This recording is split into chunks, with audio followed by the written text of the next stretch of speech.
राति 8 बजेको जनता समाचारमा तपाईलाई स्वागत छ। नमस्कार, म प्रतिमा चौधरी। नमस्कार, म विभू श्रेष्ठ। सबैभन्दा पहिले प्रमुख समाचार। देशका 649 पालिकामा अस्पताल भवनको शिलान्यास गरियो। साथै प्रदेशमा 50 शय्याको सरुवा रोग अस्पताल पनि बनाइयो। सत्ता संघर्षलाई व्यवस्थापन गर्न नेकपाले लामो समयसम्म संसद बन्द राखेको कांग्रेस सह महामन्त्री प्रकाश शरण महतको आरोप।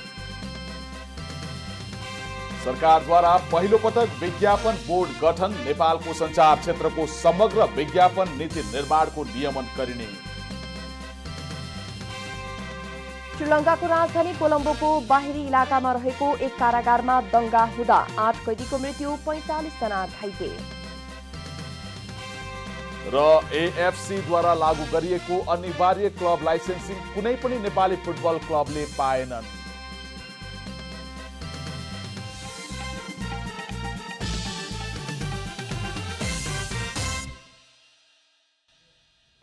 अब पूरा समाचार। सरकारले देशका 396 स्थानीय तहमा आधारभूत अस्पताल निर्माणका लागि एकै अस्पताल भवनको शिलान्यास गरेको छ।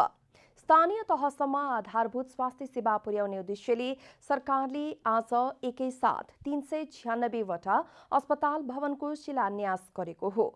स्वास्थ्य तथा जनसङ्ख्या मन्त्रालयले पहिलो चरणमा अस्पताल नपुगेका 396 पालिकामा 5 देखि 15 शय्याको अस्पताल बनाउन लागेको हो। अर्थमन्त्री विष्णुप्रसाद पौडेलले पनि ललितपुरको गोदावरी नगरपालिकामा बन्न लागेको वज्र बाराही चापागाउँ अस्पतालको भवन शिलान्यास गर्नुभएको छ। भवन शिलान्यासपछि अर्थमन्त्री पौडेलले देशका 396 स्थानीय तहमा एकसाथ 5 शय्या, 10 शय्या र 15 शय्याका पालिका स्तरका आधारभूत अस्पतालहरूको शिलान्यास गरिएको बताउनुभयो। यस्तै 7 वटा प्रदेशमा 50-50 शय्याका सरुवा रोग अस्पतालहरूको पनि एकैसाथ निर्माण गर्न लागिएको छ। एकसाथ हामीले भवन यो अस्पताल 5 शय्या, 10 शय्या र 15 शय्याका पालिका स्तरका आधारभूत अस्पतालहरूको शिलान्यास गर्ने कार्यक्रम तय गरेका थियौँ। मेरो जानकारीमा अहिलेसम्म जानकारीमा आएअनुसार 300 भन्दा बेसी पालिकाहरूमा शिलान्यासको कार्यक्रम करिब सम्पन्न भएका छन्।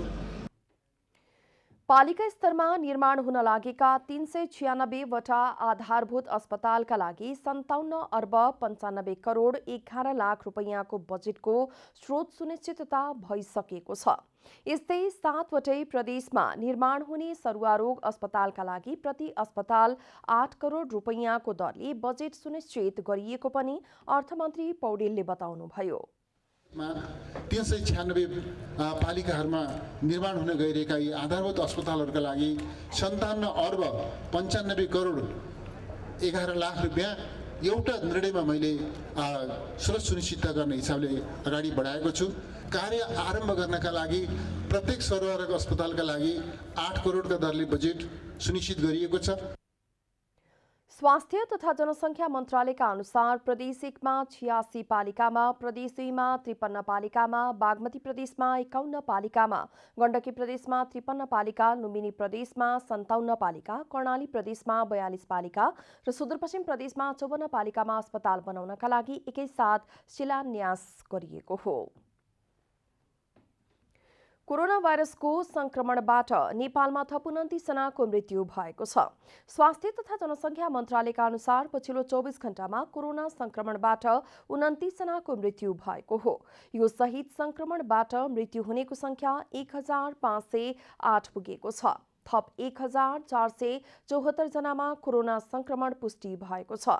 9911 जनामा गरिएको परीक्षणमा 1474 जनामा संक्रमण पुष्टि भएको छ। यो सँगै नेपालमा कोरोना संक्रमितको कुल संख्या 2,33,452 पुगेको छ। हालसम्म 2,14,521 जना उपचारपछि निको भएका छन्। आज मात्रै 1,931 जना डिस्चार्ज भएका छन्।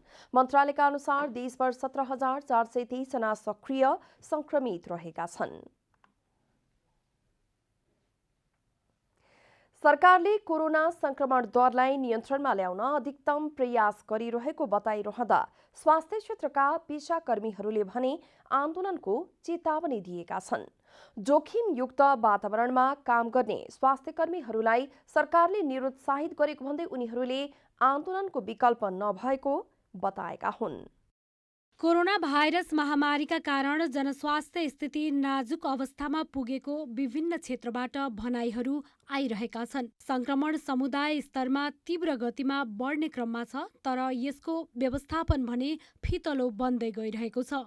कमजोर व्यवस्थापनका कारण स्वास्थ्य सङ्कट दिनानुदिन बढ्दैछ। सरकारले भने कोरोना संक्रमण नियन्त्रणमा ल्याउन अधिकतम प्रयास भइरहेको जनाएको छ। यता महामारीको यस समयमा नागरिकलाई स्वास्थ्य सेवा दिन तम्तयार हुनुपर्ने स्वास्थ्य क्षेत्रका पेसाकर्मीले भने आन्दोलनको चेतावनी दिएका छन्। जोखिमयुक्त वातावरणमा काम गर्दै गर्दा सरकारले निरुत्साहित गरेको भन्दै आन्दोलनको विकल्प नभएको उनीहरूको भनाइ छ। स्वास्थ्यमा क्रियाशील ट्रेड युनियन तथा पेसागत सङ्घ सङ्गठनहरूको संयुक्त सङ्घर्ष समितिले गत मङ्सिर 7 गते स्वास्थ्य सुरक्षा सामग्री एवं जनजीविकासँग सम्बन्धित विभिन्न 18 बुँदे माग राख्दै ज्ञापन पत्र स्वास्थ्य मन्त्रालयमा समेत बुझाएर आन्दोलनको सुरुवात गरिसकेको जनाएका छन्।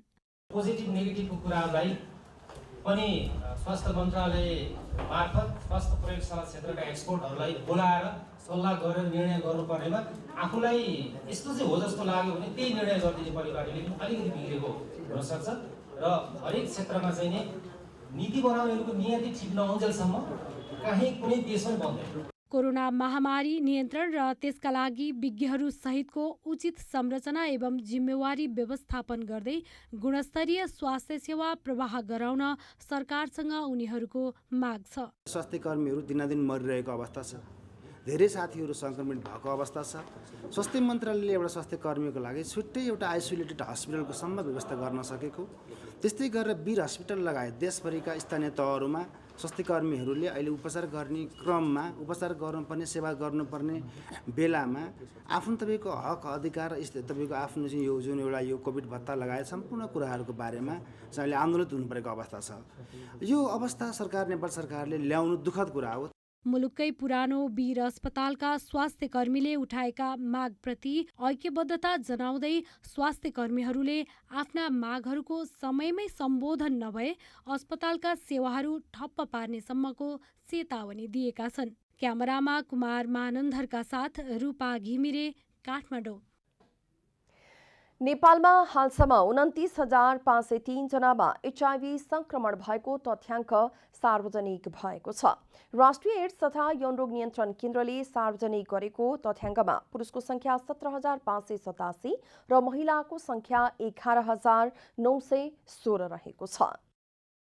विश्व एड्स दिवसको अवसरमा राष्ट्रिय एड्स तथा यौनरोग नियन्त्रण केन्द्रले नेपालमा 29,503 जनामा HIV संक्रमण भएको तथ्याङ्क सार्वजनिक गरेको छ। सोमबार काठमाडौँमा आयोजित कार्यक्रममा केन्द्रकी निर्देशक डाक्टर सुधा देवकोटाले HIV संक्रमितको तथ्याङ्क सार्वजनिक गर्नुभएको हो। संक्रमित मध्ये पुरुषको सङ्ख्या 17,587 र महिलाको सङ्ख्या 11,916 रहेको छ। यस्तै 15 देखि 49 वर्षको उमेर समूहको जनसङ्ख्यामा HIV को व्याप्तता दर 0.13% रहेको पनि डाक्टर देवकोटाले बताउनुभयो। नेपालमा करिब 80% HIV संक्रमण असुरक्षित यौन सम्पर्कको माध्यमबाट सरेको पाइएको छ। एक वा सो भन्दा बढी HIV सर्न सक्ने जोखिममा रहेका समूहमा HIV संक्रमणको दर 5% भन्दा बढी भएको, तर सामान्य जनसङ्ख्यामा HIV संक्रमण दर 1% भन्दा कम भएको पनि निर्देशक डाक्टर देवकोटाले बताउनुभयो। नेपालमा 29,503 जनामा HIV संक्रमण भएको अनुमान छ। तीमध्ये पुरुषको सङ्ख्या 17,587 र महिलाको सङ्ख्या 11,916 रहेको छ। नेपालमा करिब 80% HIV संक्रमण असुरक्षित यौन सम्पर्कको माध्यमबाट सरेको पाइएको छ। तथ्याङ्क अनुसार विक्रम सम्वत 2077 असार मसान्तसम्ममा नेपालको कुल HIV संक्रमित मध्ये 19,400 जना अर्थात् 66% मात्र ARV उपचारमा रहेका छन्। सन् 2010 को तुलनामा सन् 2019 सम्म नेपालमा नयाँ संक्रमण 64% घटेको छ। यस्तै बच्चाहरूमा 85%ले नयाँ संक्रमणमा कमी आएको पनि डाक्टर देवकोटाले बताउनुभयो। एड्सकै कारणले मृत्यु हुनेको संख्या 85%ले घटेको छ। सन् 2020 जुलाई विक्रम सम्वत 2077 असार मसान्तसम्ममा नेपालको कुल HIV सङ्क्रमित मध्ये 19,410 जना भन्नाले 66% मात्र ARV उपचारमा छन्। यसै गरी सन् 2010 को तुलनामा सन् 2019 सम्ममा नेपालको नयाँ सङ्क्रमण 64%ले घटेको छ। HIV संक्रमितहरूलाई 80वटा ART केन्द्रहरू र 20वटा ARV केन्द्रहरूबाट निशुल्क औषधि वितरण भइरहेको छ। 33औं विश्व एड्स दिवस 2077 भोलि अर्थात् डिसेम्बर 1 मा विश्वभर मनाइँदैछ। नेपालमा पनि HIV नियन्त्रण तथा रोकथामका लागि विश्वव्यापी ऐक्यबद्धता तथा साझा जिम्मेवारी नारा दिएर विश्व एड्स दिवस मनाइँदैछ। नेपालमा एक साताभित्रै छिमेकी मुलुक भारत र चीनका उच्च अधिकारीहरूको भ्रमण भएको छ। उच्च अधिकारीहरूको भ्रमणले छिमेकी मुलुकसँगको सम्बन्ध थप प्रगाढ हुने सम्बन्धित व्यक्तिहरूले बताएका छन्। नेपालमा यसै साता चिनिया रक्षा मन्त्री वेइ फिङ्घी र भारतीय विदेश सचिव हर्षवर्धन श्रृङ्गलाको भ्रमण भएको छ। भारतीय विदेश सचिव श्रृङ्गलाले मङ्सिर 11 र 12 गते नेपाल भ्रमण गर्नुभएको हो। विदेश सचिव श्रृङ्गलाको भ्रमणले नेपाल भारत सम्बन्ध थप सुमधुर बनाउन बाटो खुलेको छ। चिनिया रक्षा मन्त्री फिङ्घीको एक दिने नेपाल भ्रमणले दुई मुलुक बीच विगतमा भएका सहमति तथा सम्झौता कार्यान्वयनमा मद्दत पुगेको छ। जहिले पनि चाहिँ के कुरामा विचार गर्नुपर्छ, यो दिन अहिले राष्ट्रवाद छ भने चाहिँ त्यो सामरिक दृष्टिकोण महत्त्वपूर्ण स्थानमा यहाँ स्टेट माइन्ड निस्क्यो भने त नेपालले चाइना र भारतको सँगै त्यसै डेभलप हुन्छ। कन्फ्रन्टेसन होइन, क्राइसिस अफ कन्फिडेन्स बढाउनु होइन, कन्फिडेन्स लेभल बढाउनु भारत चाइनासँग होइन। त्यस कारण चाहिँ अहिले जुन किसिमको यो भ्रमणको सिलसिलावार बढेछ, यो त के भने के कुरा भइरहेछ त भारतसँग, रहसँग के कुरा हो, सेनापतिसँग के कुरा हो। छिमेकी राष्ट्र भारत र चीन सहित अन्य मुलुकसँगको सम्बन्ध सन्तुलित गर्न नेपालले असंलग्न परराष्ट्र नीति अवलम्बन गर्दै आएको छ। नेपालले भारत र चीनसँगको सम्बन्ध सन्तुलित पार्दै दुवै मुलुकबाट उपलब्धि लिनुपर्ने नागरिक समाजका अगुवाहरूको भनाइ छ। उनले सिक्ने पनि यी दुईटै हाम्रो छिमेकहरू जसलाई जो हामीसँग सधैँ रहनेवाला छन्, यसो अवस्थामा हामीले यिनीसँग साह्रै बुद्धि लगाएर गर्न सक्यौँ भनेदेखि हामी धेरै माथि जान सक्छौँ। यो हामीले पहिलो कुरा बुझ्नुपर्छ। यस साता भारतीय विदेश सचिवले नेपाल भ्रमण गरेर फर्किए लगत्तै चिनिया रक्षा मन्त्रीको भ्रमण हुँदा त्यसबारे अनेक चर्चा परिचर्चा भएको छ। सरकारका प्रतिनिधिहरू भारतीय विदेश सचिव र चिनिया रक्षा मन्त्री केही महिना अघि नै छुट्टा छुट्टै समयमा नेपाल आउने कार्यक्रम रहेको, तर कोरोना भाइरस सङ्क्रमणको कारण भ्रमण सँगसँगै पर्न गएको बताउँछन्। जहिले पनि हामी स्वतन्त्र मुलुक हौ, हाम्रो अर्को स्वतन्त्र मुलुकसितको सम्बन्ध भनेको स्वतन्त्र हो। त्यसलाई थर्ड कन्ट्रीसित जोड्ने कुरा हामीले अगाडि बढायौँ भने त्यहाँ हामी फस्यौँ। त्यो गलत हामीले गर्नु हुँदैन। हाम्रो अर्थात् नेपाल र भारतका बीचको सम्बन्ध भनेको नेपाल भारत बीचका दुईटा स्वतन्त्र मुलुकका बीचको स्वतन्त्र सम्बन्ध हो। नेपाल चीनसितको सम्बन्ध भनेको नेपाल र चीनका बीचको दुईटा स्वतन्त्र मुलुकका बीचको स्वतन्त्र सम्बन्ध हो। छिमेकी मुलुक भारत र चीनका उच्च अधिकारीहरूको एक दिनको अन्तरालमै भएका नेपाल भ्रमणलाई अर्थपूर्ण रूपमा हेरिएको छ। राजनीतिक ब्युरो, जनता टेलिभिजन। नेपाली कांग्रेसका सहमहामन्त्री डाक्टर प्रकाश शरण महतले सत्ता सङ्घर्षलाई व्यवस्थापन गर्न सत्तारूढ दलले लामो समयसम्म संसद बन्द राखेको आरोप लगाउनु भएको छ। महतले महामारीको समयमा पनि संसद बन्द गरेर सत्तारूढ दलले आफ्नो पार्टीभित्रको सत्ता सङ्घर्षको खेललाई व्यवस्थित गर्न ध्यान दिएको आरोप लगाउनु भयो। नेपाल सांस्कृतिक सङ्घका पदाधिकारीहरूसँगको अन्तर्क्रियामा महतले 5 महिना लामो लकडाउन र निषेध आज्ञा खुले पनि आर्थिक र सामाजिक जीवन आफ्नो लयमा फर्किन नसकेको बताउनु भयो। उहाँले सत्तारूढ दलले राज्यका संयन्त्रलाई प्रभावमा पारेर जनतालाई झुक्क्याइरहेको समेत बताउनुभयो।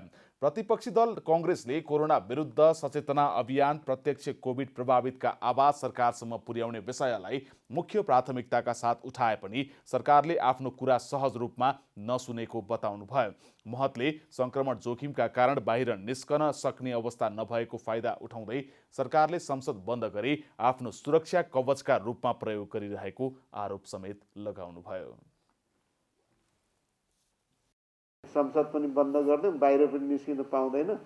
त्यसकारण हामीले हाम्रो लागि एउटा सुरक्षा कवचको रूपमा यसले काम गरेको छ, सहज भइराखेको छ हामीलाई भन्ने रूपमा चाहिँ उहाँहरूले चाहिँ लिनुभएको छ। देशको कोरोना अनुगमन समितिका संयोजक समेत रहनुभएका महतसँग सांस्कृतिक सङ्घका पदाधिकारीहरूले निश्चित मापदण्ड बनाएर चलचित्रसँग सम्बन्धित सम्पूर्ण विधालाई खुलाउनका लागि पहल गर्न आग्रह गर्नुभयो। सत्तारूढ दल नेकपाभित्र किचलो भइरहेका बेला देशमा संविधान विपरीतका गतिविधि हुन थालेको छ। सत्ता र प्रतिपक्षी दल आन्तरिक किचलोमा रुमलिँदा संविधानको भावना विपरीत राजतन्त्रको गुणगान गर्नेहरू सलबलाउन थालेका छन्। वर्तमान संविधानको प्रस्तावनामा संघीय लोकतान्त्रिक गणतन्त्रात्मक शासन व्यवस्थालाई अपरिवर्तनीय मानिएको छ। संघीय गणतन्त्र संविधानको प्रस्तावनामै राखिएको छ। संविधानका अन्य धारा आवश्यकता अनुसार परिवर्तन भए पनि प्रस्तावनामा समेटिएका विषय भने परिवर्तन गर्न सकिँदैन। यस्तै परिवर्तन गर्न नमिल्ने व्यवस्था हो संघीय लोकतान्त्रिक गणतन्त्र। संविधानको पालना गर्नु प्रत्येक नागरिकको कर्तव्य हो। नेपाल स्वतन्त्र अभिवाज्य सार्वभौम सत्ता सम्पन्न धर्मनिरपेक्ष समावेशी लोकतन्त्रात्मक समाजवाद उन्मुख संघीय लोकतान्त्रिक गणतन्त्रात्मक राज्य हो भनी प्रस्तावनामा उल्लेख छ भने नेपालको संविधानले धर्मनिरपेक्ष राष्ट्र अर्थात् सनातनदेखि चलिआएको धर्म संस्कृतिको संरक्षण लगायत धार्मिक सांस्कृतिक स्वतन्त्रताको कुरा उल्लेख गरेको छ। संघीयता गणतन्त्र र धर्मनिरपेक्षताको विरोध गर्नु संविधान विपरीतको कार्य हो। केही समय यता मुलुकमा संविधान विपरीतका गतिविधि हुन थालेका छन्। मुलुकका विभिन्न ठाउँमा संविधान विपरीत गतिविधि हुने गरी राजतन्त्र माग गर्दै प्रदर्शन समेत भइरहेका छन्। राजनीतिज्ञले भने अहिले भइरहेका यस्ता प्रदर्शनको अर्थ नरहेको बताएका छन्। राजाले नसोचे पनि हुन्छ र राजालाई यदि चाहिने यो संसद व्यवस्थामा त्यो विकल्प छ, पार्टी खोल्नुहोस् राजा ज्ञानले र सडकमा आउनुहोस् भोट माग्नु जनतासँग। त्यो डेमोक्रेसी हो। राजतन्त्र फर्कन यहाँ कुनै पनि यहाँ नेताको छोराले नेतालाई भोट नदिने भइसक्यो। यहाँ हाम्रो नेताको छोरालाई कि यो लेगासी राजतन्त्र हो, गणेशमान छोरा हुने भोट पाउनु पर्ने, डाक्टर के बिपी कुरामा भोट पाउने हो र आउनु पर्यो नीति कार्यक्रम बोल्नु पर्यो, म यो गर्छु भने भिजन आउनु पर्यो, घोषणा पत्र आउनु पर्यो। राजनैतिक दलले जनचाहना अनुसारको काम गर्न नसक्दा यस्ता गतिविधि हुन थालेको नागरिक समाजका अगुवाहरू बताउँछन्। संघीय गणतन्त्रमा जनतालाई मन नपरे राजनैतिक दलहरू छनौट गर्न सक्ने तर व्यवस्था परिवर्तन भने असम्भव रहेको नागरिक समाजका अगुवाको भनाइ छ। हो यी दलहरू त वाक्क भएका हुन्, दलहरू चाहिँ हामी रिसाएका छौँ, ठिक छ, तर डेमोक्रेसी भित्रबाट खोज्नुपर्ने कुरालाई डेमोक्रेसी बाहिरबाट किन? त्यसको राजा आऊ भन्ने मतलब सेना आऊ भनेकै त हो नि। आज हामी कि सेनाको सासमा फेरि जाने हो त? यत्रो वर्ष गरे 7 सालभन्दा अगाडिदेखि लडेको डेमोक्रेसीको लागि हामी लडेका थियौँ। आजसम्म आउँदाखेरि फेरि विक सिचुएसन छ भनेदेखि हामीले के पायौँ त? लोकतन्त्रमा आफ्ना विचार राख्न जो कोहीले पाउँछन्, तर संविधान विपरीतका गतिविधि गर्न भने कसैलाई छुट छैन। यस्ता गतिविधि गर्नेलाई सरकारले कारबाही गर्नुपर्ने विश्लेषकहरूको भनाइ छ। कमला हमाल, काठमाडौँ। सरकारले कारागारलाई सङ्घ र प्रदेशको मातहतमा रहने गरी वर्गीकरण गर्ने भएको छ। कारागार सम्बन्धी कानुनलाई संशोधन र एकीकरण गर्न बनेको विधेयक मार्फत सङ्घ र प्रदेशको मातहतमा रहने गरी कारागारलाई विभिन्न 4 भागमा वर्गीकरण गरेको छ। सरकारले कारागार सम्बन्धी कानुनलाई संशोधन र एकीकरण गर्न बनेको विधेयक मार्फत सङ्घ र प्रदेशको मातहतमा रहने गरी कारागारलाई विभिन्न 4 भागमा वर्गीकरण गरेको छ। प्रतिनिधि सभाको राज्य व्यवस्था तथा सुशासन समितिको सोमबारको बैठकमा गृह मन्त्रालयका सचिव महेश्वर नेउपानेले खुल्ला कारागार, प्रदेश कारागार, विशेष कारागार र सङ्घीय कारागार गरी 4 भागमा वर्गीकरण गर्ने गरी विधेयक तयार गरिएको जानकारी गराउनुभयो। खुल्ला कारागारमा रहने कैदीले तोकेको समयमा आफूलाई राखिएको ठाउँभन्दा बाहिर समेत गई कुनै काम गर्न पाउनेछन्। यस्तै प्रदेश कारागार प्रदेश सरकारको मातहतमा हुनेछ भने विशेष कसुरको प्रकृति, सुरक्षा संवेदनशीलता र कैद अवधि समेतको आधारमा सजाय पाएका कैदीहरूलाई राखिने गरी विशेष कारागारको व्यवस्था गरिएको छ। सङ्घीय सरकार मातहत रहने गरी सङ्घीय कारागारको निर्माण गर्ने व्यवस्था पनि विधेयकमा गरिएको छ। सङ्घीय कारागार भन्नाले नेपाल सरकार मातहत सञ्चालित र व्यवस्थित कारागारलाई सम्झाउनुपर्छ भनेर पहिले छलफल भइसकेको परिभाषा खण्डमा पनि यी चारवटा कुराहरू अल्फाबेटिकली मिलाएर प्रस्तुत गरिएको छ। सरकारको यो प्रस्तावलाई सत्तारूढ दलकै सांसद पम्फा भुसालले भने विरोध गर्नु भएको छ। उहाँले प्रदेश र सङ्घ मातहत रहने गरी कारागारलाई वर्गीकरण गर्नुपर्ने कारण के हो भन्दै प्रश्न समेत गर्नुभयो। के कारणले सङ्घलाई जेल चाहिने हो? केही जेल झुम्का किन चाहिने? काठमाडौँ नजिक भएको भएर भद्रकोट सेन्ट्रल अथवा दिल्ली बजार अथवा अब खोजेको चाहिने र अरू हामीले प्रदेश भन्न पर्ने के कारण हो? गृहमन्त्री रामबहादुर थापाले भने सङ्घीय संरचना अन्तर्गत व्यवस्थापन गर्नुपर्ने भएकाले कारागारको वर्गीकरण गरिएको बताउनुभयो। मन्त्री थापाले सङ्घ र प्रदेशको कारागार एउटै बनाउने वा छुट्याउने भन्ने विषयमा छलफल भए पनि कानुनी दृष्टिकोणलाई ध्यान दिएर वर्गीकरण गरिएको स्पष्ट पार्नुभयो। प्रदेशमा व्यवस्थापनको दृष्टिकोणले प्रदेश कारागार को चाहिँ व्यवस्था गरिएको हो। यो एक ढङ्गले चाहिँ कामको बाँडफाँड चाहिँ यहाँ गरिएको हो। गृहमन्त्री थापाले सङ्घीयता अनुसार कामको बाँडफाँड गरिएकाले पनि प्रदेशको मातहतमा कारागार राख्न पाउने गरी विधेयक ल्याइएको बताउनुभयो। नेपालको सञ्चार क्षेत्रमा समग्र विज्ञापन नीति निर्माण गर्ने र नियमन गर्ने उद्देश्यले सरकारले पहिलो पटक विज्ञापन बोर्ड गठन गरेको छ। सञ्चार तथा सूचना प्रविधि मन्त्रालयले राजधानी दैनिक प्रकाशनका अध्यक्ष महेन्द्र बहादुर शेरचन तथा पत्रकार शुभशङ्कर कणेल, बलराम थापा, चन्द्र न्युपाने र वन्दना दनुवारलाई बोर्ड सदस्यमा नियुक्त गरेको हो। बोर्ड सदस्यको कार्यकाल 4 वर्षको रहनेछ। मन्त्रालयमा आज आयोजित कार्यक्रममा सञ्चार मन्त्री पार्वत गुरुङले सबै सदस्यलाई नियुक्ति पत्र प्रदान गर्दै सफलतापूर्वक काम गर्न शुभकामना समेत दिनुभयो। बोर्डमा अध्यक्ष खुल्लाबाट ल्याइने तथा गृह, उद्योग, वाणिज्य तथा आपूर्ति र सञ्चार मन्त्रालयका सहसचिव पनि सदस्य रहने व्यवस्था छ। उपत्यका व्यापी सडक विस्तार पीडित सङ्घर्ष समितिले आफ्नो मानवाधिकारको रक्षा गर्न माग गर्दै राष्ट्रिय मानवाधिकार आयोगमा ज्ञापन पत्र बुझाएको छ। सरकारले सडक विस्तारको नाममा बाँच्न पाउने जनताको मौलिक हक अधिकार हनन गरेको भन्दै सङ्घर्ष समितिले आयोगको ध्यानाकर्षण गराएको हो। सरकारले सडक विस्तारको नाममा बाँच्न पाउने जनताको मौलिक हक अधिकार हनन गरेको भन्दै उपत्यका व्यापी सडक विस्तार पीडित सङ्घर्ष समितिले राष्ट्रिय मानवाधिकार आयोगमा ज्ञापन पत्र बुझाएको छ। सर्वोच्च अदालतको आदेश कार्यान्वयनका लागि सरकारलाई सचेत गराउन आग्रह गर्दै समितिले शान्तिपूर्ण रूपमा धरना दिने अभियन्ताहरूमाथि लगाइएका झुटा मुद्दा खारेज गर्न माग गरेको छ। नियम कानून अनुसार विकास निर्माणका काम गर्दा जनताको पूर्ण साथ र समर्थन रहने भन्दै समितिले गैर न्यायिक हिसाबले जबरजस्ती डोजर लगाएर घर भत्काउने काम भइरहेको भन्दै आपत्ति जनाएको छ। श्री सर्वोच्च अदालतको बृहत्पूर्ण इजलासले पीडितका पक्षमा आदेश गरेको अवस्थामा पनि राज्यका तर्फबाट बाटो विस्तारका नाममा घर भत्काउने र बिदाको समयमा समेत डोजर सञ्चालन गरी समुदायमा आतंक सिर्जना गर्ने काम तत्काल बन्द गरियोस्। साथै श्री सर्वोच्च अदालतको फैसला तत्काल कार्यान्वयन गरियोस्। मानव अधिकार संरक्षणका लागि आवाज उठाउने तथा शान्तिपूर्ण धरना तथा जुलुसमा सहभागीहरूमाथिको धरपकड तथा झुटा मुद्दा लगाई दुःख दिन काम तुरन्त रोकियोस्। स्थानीयहरूले ठूलो संख्यामा प्रहरी परिचालन गरी डोजर लगाएर घर भत्काउने काम भएको बताएका छन्। आफूहरूले सर्वोच्च अदालतको आदेशको सम्मान गर्दै नभत्काउन आग्रह गर्दा पनि माथिको आदेश भन्दै पक्राउ गरेर थुनामा राख्ने काम भएको पनि स्थानीयको भनाइ छ। झन्डै 200 जति पुलिस फोर्स छ अनि 5-6वटा डोजर छ अनि ट्रिपल 10-12वटा छ। त्यो लिएर आएर त्यहाँ भत्काउने भनेर आयो। मैले यो मापदण्ड छोडेर भनेर घर तपाईँ किन भत्काउने यो 14 स्टेटहरू जारी गरेको छ अनि मैले सुनाएको छु।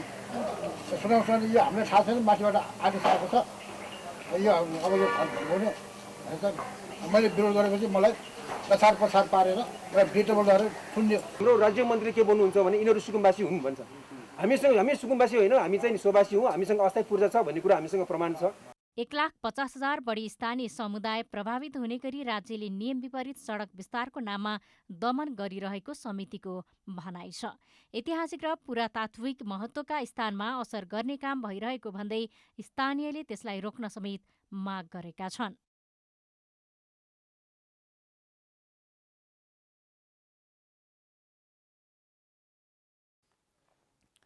सरकारले कोभिडका कारण अर्थतन्त्रमा परेको असर न्यूनीकरणका लागि अग्रभागमा रहेर भूमिका खेल्ने भएको छ। सरकार निजी क्षेत्र र सार्वजनिक क्षेत्र बीचको सहकार्यमा लगानीसँगै उत्पादन वृद्धि र रोजगारी सिर्जना गर्ने रणनीतिमा सरकार देखिन्छ। नेपाल आर्थिक पत्रकार समाज सेजनको 23औं वार्षिकोत्सवमा अर्थमन्त्री विष्णुप्रसाद पौडेलले कोभिडका कारण अर्थतन्त्रमा परेको असर न्यूनीकरणका लागि सरकार अग्रभागमा रहेर भूमिका निर्वाह गर्न तयार रहेको र यसमा निजी क्षेत्रले साथ दिनुपर्ने बताउनु भएको छ। सरकार निजी क्षेत्र र सार्वजनिक क्षेत्र बीचको सहकार्यमा कोभिडले सिर्जना गरेका चुनौतीलाई सामना गर्दै लगानी वृद्धि गर्ने, उत्पादन बढाउने र रोजगारी सिर्जना गर्ने विषयमा ध्यान केन्द्रित गर्नुपर्ने बेला आएको पौडेलले स्पष्ट पार्नुभयो। सरकारले अग्रभागमा रहेर भूमिका खेल्नुपर्ने आवश्यकता छ भनेर चर्चा गर्नुभयो। त्यसको निम्ति सरकार तत्पर छ। तर सँगसँगै म यो अनुरोध पनि गर्छु, सरकार त अग्रभागमा रहनुपर्छ, तर सरकार मात्रैले सक्दैन। यसका निमित्त निजी क्षेत्रसँगको सहकार्य धेरै महत्त्वपूर्ण छ भन्ने मलाई लाग्दछ। कार्यक्रममा नेपाल उद्योग वाणिज्य महासङ्घका अध्यक्ष शेखर गोल्छाले कोभिडबाट प्रभावित अर्थतन्त्रलाई माथि उकास्न विशेष कार्यक्रम आवश्यक रहेको बताउनुभयो। दोहोरो आर्थिक वृद्धि, वार्षिक 4 लाखको रोजगारी सिर्जना गर्ने र देशको व्यापार घाटा कम गर्न निजी क्षेत्र अग्रसर रहेको पनि अध्यक्ष गोल्छाले स्पष्ट पार्नुभयो। लगानी वृद्धि, रोजगारी विस्तार र व्यावसायिक वातावरण निर्माणको लागि अहिले रहेका 1 दर्जन बढी नीति तथा कानुनहरूमा सुधार गर्नुपर्ने आवश्यकता गोल्छाले औल्याउनुभयो।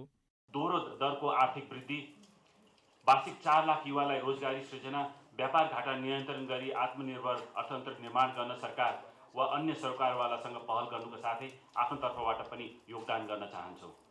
कोभिड-19 को प्रभाव कम गरी अर्थतन्त्रको पुनरुत्थान यसको लक्ष्य रहेको छ। बजेट र मौद्रिक नीतिले उद्यमी व्यवसायलाई केही माग सम्बोधन भए पनि धेरै जसो कार्यान्वयन हुन सकेको छैन। यहाँ नसमेटेका विषयहरू पनि धेरै छन्। त्यसैले कोभिड पुनरुत्थान विशेष कार्यक्रम आवश्यक छ। कार्यक्रममा नेपाल उद्योग परिसङ्घका अध्यक्ष सतीश मोरले कोभिडको प्रतिकूल अवस्थामा पनि केही सूचकहरू राम्रै देखिएकाले आर्थिक गतिविधि चलायमान बनाउन सरकारले विशेष पहल गर्नुपर्ने बताउनुभयो। यस्तै नेपाल चेम्बर अफ कमर्सका वरिष्ठ उपाध्यक्ष राजेन्द्र मल्लले नेपालको डुइङ बिजनेस लागत बढिरहेकाले त्यसको न्यूनीकरणका लागि सरकारले ध्यान दिनुपर्ने बताउनुभयो। सेजनको वार्षिकोत्सवको उपलक्ष्यमा प्रदान गरिँदै आएको सेजन अवार्ड यस वर्ष छापातर्फ बालकृष्ण गेवाली र विद्युतीय माध्यमतर्फ शोभित थपलियालाई प्रदान गरिएको छ। यस्तै फेलोसिपतर्फ हाइड्रो फेलोसिप जीवन बस्नेत र स्वर्गीय सञ्जय नेउपाने फेलोसिप लक्ष्मी सापकोटालाई प्रदान गरिएको छ। सेजन अवार्डबाट पत्रकार लक्ष्मण हुमागाई, एकराज पाठक, लोकबहादुर चापागाई र प्रसन्न चित्रकार सम्मानित हुनुभएको छ। अब आर्थिक समाचार।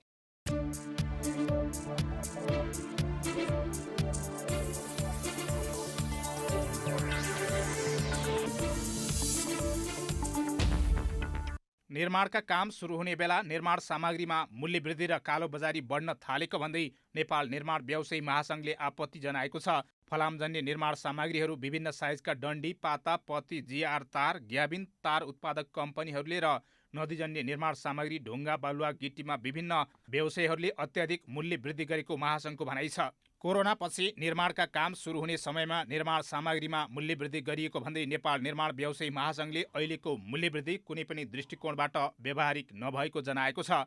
फलामजन्य निर्माण सामग्री उत्पादक कम्पनीले अन्तर्राष्ट्रिय मुद्रा डलरको दरमा र फलाम ब्लेडको मूल्य थोरै मात्रामा बढेको अवस्थामा पनि अनुपातभन्दा धेरै मूल्य वृद्धि गरी मिलेमतो गरेको देखिएको महासङ्घको ठहर छ। यस्तै नदीजन्य सामग्रीको उत्खनन र बिक्री वितरण गर्न नपाइने गृह मन्त्रालयको पछिल्लो निर्णयप्रति पनि महासङ्घले असन्तुष्टि जनाएको छ। यो निर्णयले निर्माणाधीन परियोजनामा ढुङ्गा, गिट्टी, बालुवाको चरम अभाव भएर परियोजना नै ठप्प हुने अवस्था देखिएको भन्दै महासङ्घले सरोकार सबै निकायको ध्यानकर्षण पनि गराएको छ। केही महिना अगाडिको मूल्य र अहिलेको मूल्यमा डन्डीमा प्रति किलो 15 देखि 20 रुपियाँसम्म मूल्य वृद्धि भएको र ढुङ्गा गिट्टी बालुवाको स्रोत दरको मूल्यमा दोब्बर मूल्य वृद्धि भएको महासङ्घले जनाएको छ। नेपाल उद्योग वाणिज्य महासङ्घले पशुपति मुरारकालाई विशिष्ट सदस्यमा नियुक्त गरेको छ। वरिष्ठ उपाध्यक्षबाट स्वत अध्यक्षमा पदस्थापन भएपछि शेखर गोल्छाको अध्यक्षतामा बसेको नवनिर्वाचित कार्यसमितिको बैठकले मुरारकालाई विशिष्ट सदस्यमा नियुक्त गर्ने निर्णय गरेको हो। मुरारका महासङ्घका पूर्व अध्यक्ष हुनुहुन्छ। यसअघि विशिष्ट सदस्यमा चण्डीराज ढकाल नियुक्त हुनुभएको थियो। सदस्यमा किशोर प्रधानलाई मनोनित गरिएको छ। प्रधान वरिष्ठ उपाध्यक्ष चन्द्र ढकालसँग पराजित हुनुभएको थियो। यस्तै महासङ्घको कोषाध्यक्षमा शकुन्तलाल हिराचन निर्वाचित हुनुभएको छ। सोमबार भएको निर्वाचनमा हिराचन निर्वाचित हुनुभएको हो। उहाँले 40 मत पाउनुभयो भने प्रतिस्पर्धी डिबी बस्नेतले 31 मत पाउनुभयो। किशोर कुमार प्रधान समूहबाट चुनावमा उठ्नुभएका उहाँ नेपाल निर्माण व्यवसायी महासङ्घका पूर्व अध्यक्ष हुनुहुन्छ। सोमबार सुनको मूल्य तोलामा 700 रुपियाँले घटेको छ। बजारमा छापावाला सुन प्रति तोला 90,000 रुपियाँमा किनबेच भएको नेपाल सुनचाँदी व्यवसायी महासङ्घले जनाएको छ। आइतबार पनि सुनको मूल्य तोलामा 600 रुपियाँले घटेको थियो। आइतबार छापावाला सुन प्रति तोला 90,700 रुपियाँमा किनबेच भएको थियो। सोमबार तेजाबी सुन प्रति तोला 89,550 रुपियाँमा कारोबार भएको छ। चाँदी पनि तोलामा 30 रुपियाँले घटेर प्रति तोला 1,120 रुपियाँमा कारोबार भएको महासङ्घले जनाएको छ। अन्तर्राष्ट्रिय बजारमा सुन प्रति औँस 1,767 डलरमा किनबेच भइरहेको छ। शेयर बजारले सोमबार पनि ऐतिहासिक कीर्तिमान कायम गरेको छ। साताको दोस्रो कारोबार दिन नेप्से परिसूचकले नयाँ रेकर्ड बनाएको हो। आइतबार कायम भएको 1,968.27 अङ्कको रेकर्ड सोमबार 1,997.05 बिन्दुमा पुगेर बन्द भएको हो। सोमबार क वर्गका कम्पनीहरूको कारोबार मापन गर्ने सेन्सिटिभ इन्डेक्स 1.63 अङ्कले बढेको छ। बजारमा 198 कम्पनीको 2,91,91,319 किता शेयर 83,567 पटक खरिद बिक्री हुँदा 8,86,77,00,000 रुपियाँ बराबरको कारोबार भएको छ। जबकि आइतबार 9,22,73,00,000को रेकर्डको नयाँ कीर्तिमान बनेको थियो। सोमबार दिउँसो नेप्से बढेर 2000 अङ्क माथि पुगेको थियो। नेप्से बढे पनि वाणिज्य ब्याङ्क, विकास ब्याङ्क, फाइनान्स, म्युचुअल फन्ड समूहको परिसूचकमा गिरावट आएको छ। बाँकी समूहको परिसूचकमा सुधार आएको छ। बजारमा तरलता बढी हुनु र अन्य लगानीको क्षेत्रमा कम आकर्षण बन्दा अहिलेको शेयर बजार उच्च अङ्कले बढिरहेको विश्लेषण गरिएको छ।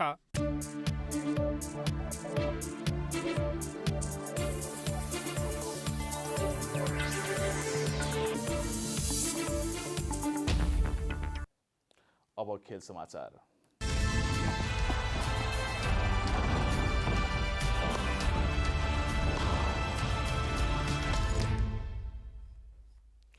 एसियाली फुटबल महासङ्घ एएफसीले लागू गरेको अनिवार्य क्लब लाइसेन्सिङ कुनै पनि नेपाली फुटबल क्लबले पाउनबाट अयोग्य ठहर भएका छन्।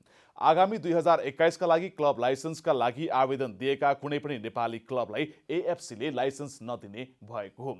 मापदण्ड नपुगेका कारण एएफसीले आवेदन दिएका सबै क्लबको आवेदन खारेज गरिदिएको छ। एएफसीको फर्स्ट इन्स्टेन्स बडीले नेपाली क्लबको डकुमेन्टको आधारमा यो निर्णय गरेको हो। अब मौसम सम्बन्धी समाचार।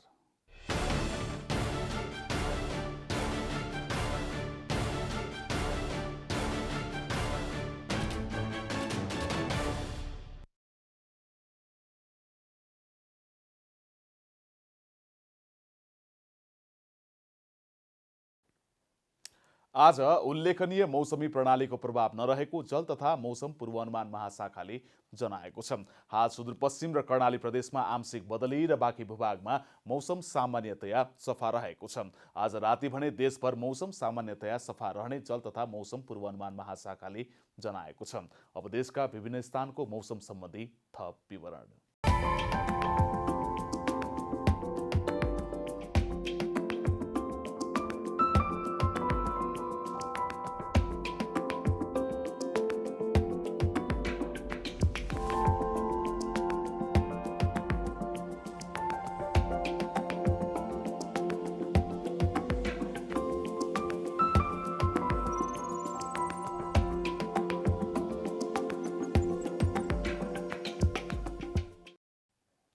अन्त्यमा आजको डायरी।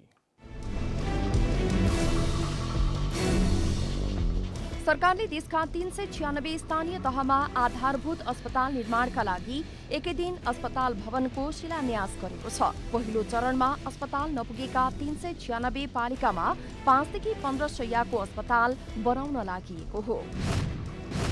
कोरोना भाइरसको संक्रमणबाट नेपालमा थप 29 जनाको मृत्यु भएको छ। यो सहित संक्रमणबाट मृत्यु हुनेको संख्या 1508 पुगेको छ। आज थप 1474 जनामा संक्रमण पुष्टि भएसँगै कुल संक्रमित संख्या 2,33,452 पुगेको छ। हालसम्म 2,14,521 जना उपचारपछि निको भएका छन्। नेपाली कांग्रेसका सहमहामन्त्री डाक्टर प्रकाश शरण महतले सत्ता संघर्षलाई व्यवस्थापन गर्न सत्तारूढ दलले लामो समयसम्म संसद बन्द राखेको आरोप लगाउनु भएको छ। उहाँले सत्तारूढ दलले राज्यका संयन्त्रलाई प्रभावमा पारेर जनतालाई झुक्याइरहेको समेत बताउनुभयो। इन्डोनेसियाको पूर्वी नुसा तिङ्गारा प्रान्तको इली लेभेतलोमा भएको ज्वालामुखी विस्फोटपछि 26 गाउँका 2,760 जनाले वासस्थान छाडेको अन्तर्राष्ट्रिय सञ्चार माध्यमले जनाएका छन्। विस्फोटपछि आसपासका क्षेत्रमा उच्च सतर्कता अपनाउन निर्देशन जारी गरिएको छ। अस्ट्रेलियाका ओपनर डेभिड वार्नर र तीव्र गतिका बोलर प्याट कमिन्सले भारत विरुद्ध सिरिज अन्तर्गत बाँकी रहेका सीमित ओभरको खेल गुमाउने भएका छन्। वार्नरको स्थानमा अस्ट्रेलियाले अर्का ओपनर डार्सी शर्टलाई 3 T20 खेललाई मौका दिएको छ। वार्नर भारत विरुद्ध दोस्रो ओडिआई खेलमा फिल्डिङ गर्ने क्रममा घाइते भएका थिए।